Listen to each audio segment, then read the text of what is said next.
me, it's, you know, I haven't kitted this thing out or tricked it out to be, you know, ninja, zombie, apocalyptic survival fantasist. It's just practical, everyday, good stuff that you'd expect to find in a working vehicle, a 4x4, that works quite hard and could be prone to being stationary for some reason.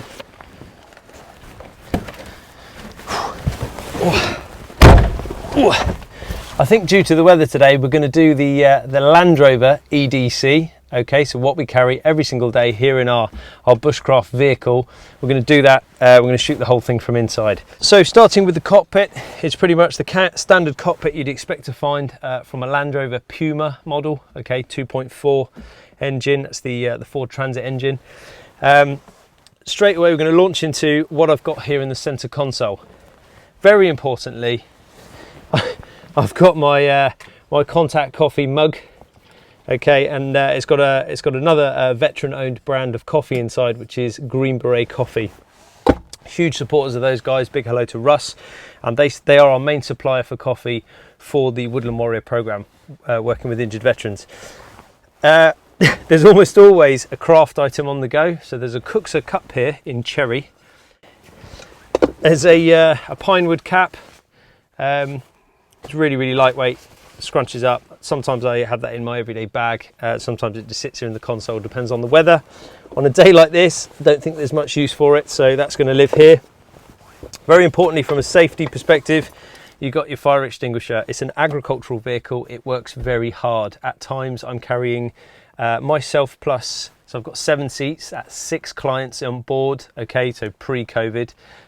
With the roof rack and with a little 5x3 box trailer on there as well, trying to get into inaccessible bits of farmland and areas around the valley for teaching, running courses. So that's always a good thing to have in case she gets a bit hot and bothered, and pray it doesn't happen, somehow sets fire. A little scrunchy sack just filled with lots and lots of different bits of shoelace, twine, baling twine. Quite often I'm terrible for this. I always, if I see a little bit of some sort of cordage, I'll poke it all into one little stuff sack, because you never know when you need to secure something, improvise a tarpaulin quickly or an awning off the side of the landy. You can never have enough of these little bits and pieces. So whenever you throw away a set of shoes, hang on to the shoelaces. I've got my electronic ear defenders.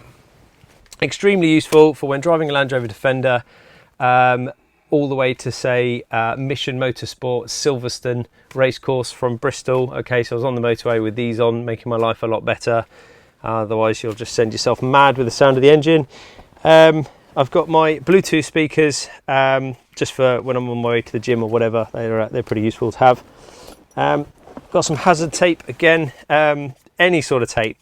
Duct tape, masking tape. It just so happens to be I'm on a roll of this at the moment, again for those everyday repairs or trying to fix something or mend something. You know, it's very much that farmer's mentality of make, do and mend. Got some midge protection here as well, so 8-hour waterproof smidge that midge. Trying to keep away the midges. When you are working in the outdoors every single day, you are invariably going to come into contact with ticks, things that bite, things that fly. Just trying to protect yourself is key, isn't it?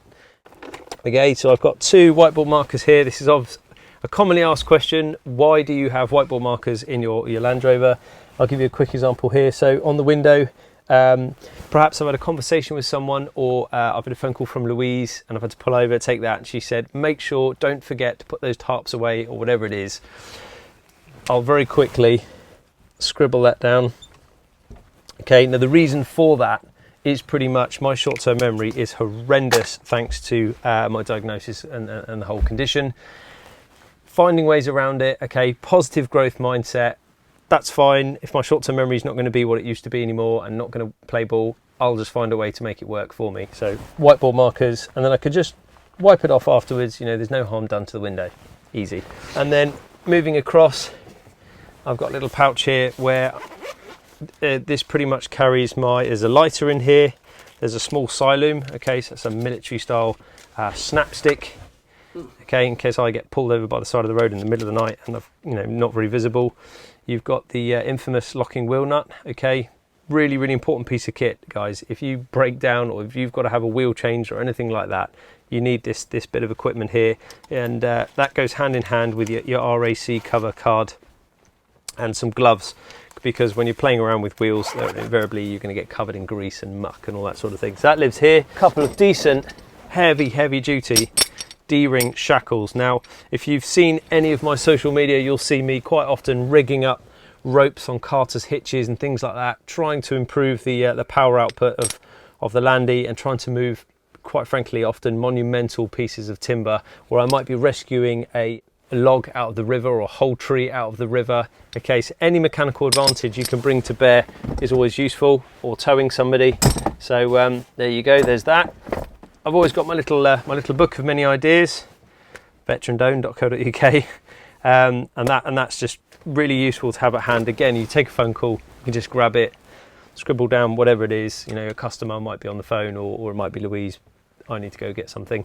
Then usually on the seat I'm going to have an axe and my everyday bag, okay, which I'm carrying on me when I'm running courses. That's pretty much going to be sat there unless I've managed to get myself a visitor. See down here on the second gear stick, I've got a Benchmade, USA Benchmade J-hook. Okay, and again, this comes from my past life. So the medics were carrying these, and its primary role is pretty much as a seatbelt cutter. If I'm going over some little medieval bridge in the back end of the Chew Valley or somewhere here in the UK, and it collapses, or I go down, or I misjudge the bank and I end up in the river upside down, I want to be out of that seatbelt and getting up to the surface as quickly as possible. So this is a really, really handy little tool. And so that lives pretty much on there, and it's kind of tied on, so it's not going anywhere. Hi, if you're new to the channel, I'm Nick Goldsmith, founder of Hidden Valley Bushcraft, where we teach bushcraft, forest school, and through our courses aim to reconnect people with the outdoors. We're now going to have a look in the middle of the Landy.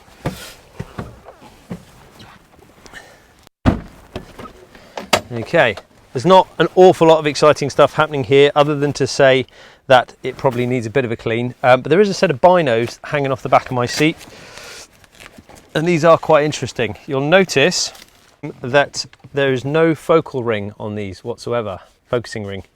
Okay, you don't need to focus on anything. Literally whatever you look at, your eye is going to do the work. So I've put a bit of duty sniper tape around the outside, just to make them look a little bit less like a you know, that prominent black mark across my face when I'm looking at something. But they're made by a company called Plastimo. Okay, so these are designed for maritime use. 7x50 is their magnification. Very, very light in the hand, and I can literally look at pretty much anything that's sort of 50 meters in front of me, right up to sort of 2k away, and I don't need to adjust for that whatsoever, which is great if you want to be quite quick on something, especially when you're nature watching. There might be a buzzard or a tawny owl, it's there and then it's gone, you know, that's how these things work. Kingfishers on the river, great example. You're just going to look at it, bang, and your eye is straight in, okay, and then I'm looking at something much further away, and again it's already straight into focus. No messing about with the focusing ring. So they pretty much sit just in their little box on the back there.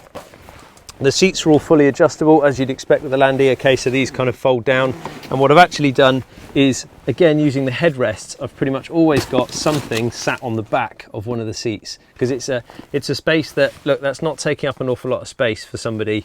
It's not going to get in their way.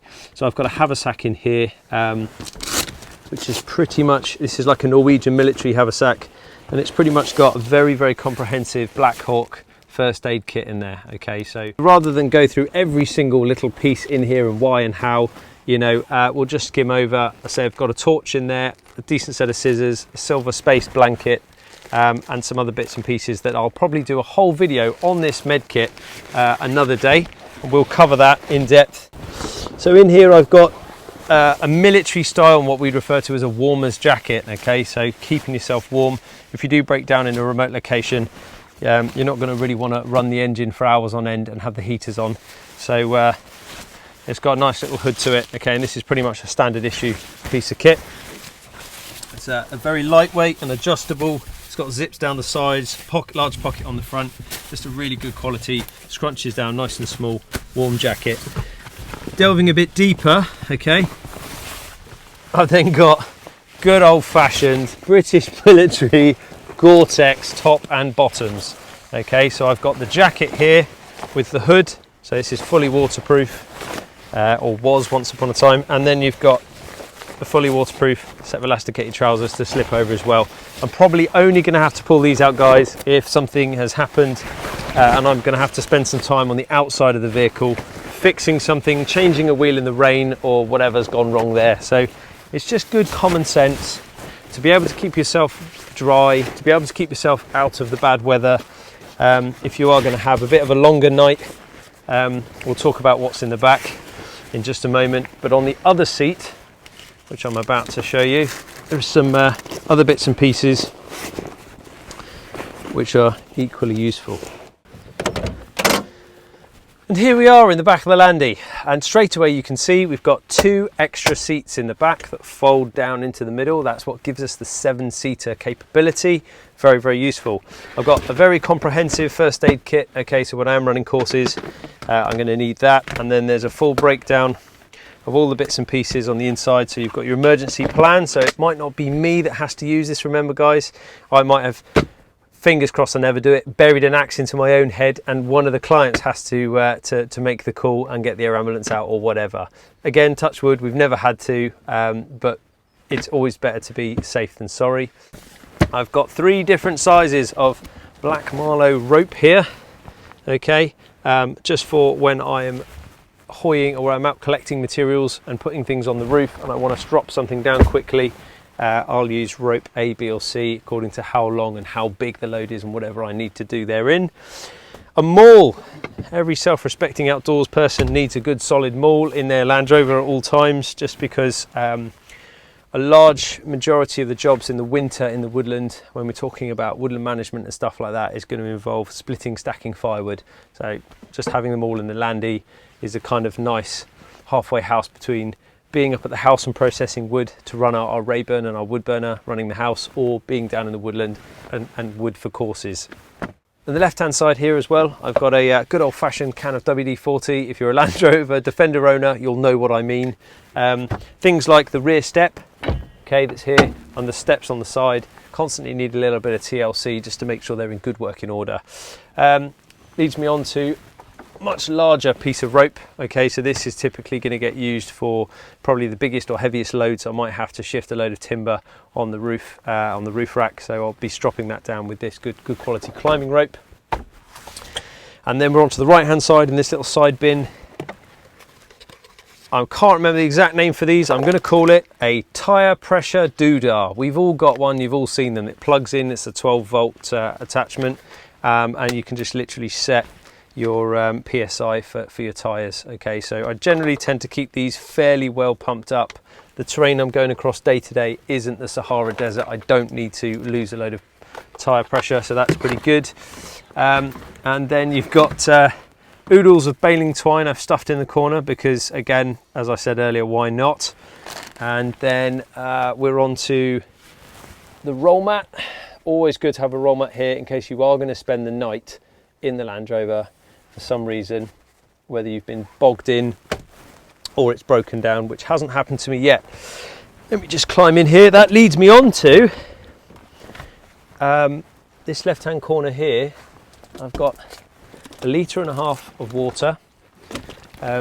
Water is life, so we need that. That's pretty much always important, and it might also be that the Land Rover needs a bit of a top up in the water, or you might have an issue with the radiator or something, so having a bit of water to be able to top that up and get you home is key.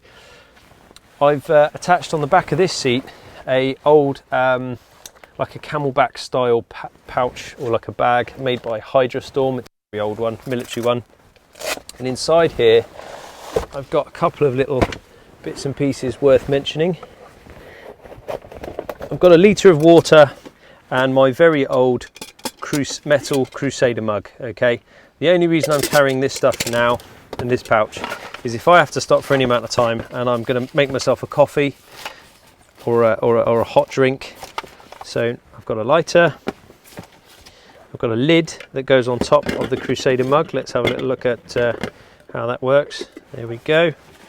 Just going to help it boil that bit faster. Got some sanitizing wipes. and my very trusted and my oldest, I've got a few of these, and I'll always swear by these. It's the MSR Pocket Rocket. Okay, it's a really good bit of kit. I probably first had this one as part of my battle order as a young Royal Marine. This would have been living in my in one of my pouches somewhere around my waist. A decent bottle of gas to maintain that, keep that going, to obviously warm the water, and then a couple of sachets.